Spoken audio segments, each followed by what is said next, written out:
大家问千万字，大家要和大家做伙来拜一日。人讲台湾是宝岛，今仔日要甲大家小解这一日，咱做伙来看到，这里就是岛，岛二岛第二条，嘛人读做岛。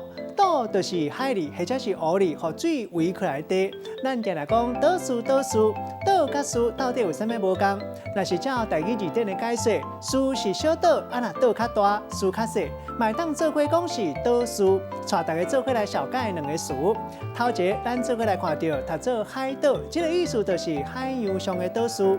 第二个词就是岛屿，嘛是岛的意思。咱用一句话来举例，甲这两个词夹做伙。譬如讲，灭火器乐团有一首足出名的歌曲，歌名叫做《岛屿天光》。歌词描写台湾虽然是一个海岛，也毋过咱做伙守护这个宝岛，做一个勇敢的人。今仔日小解这一日，读做岛，提供予大家参考。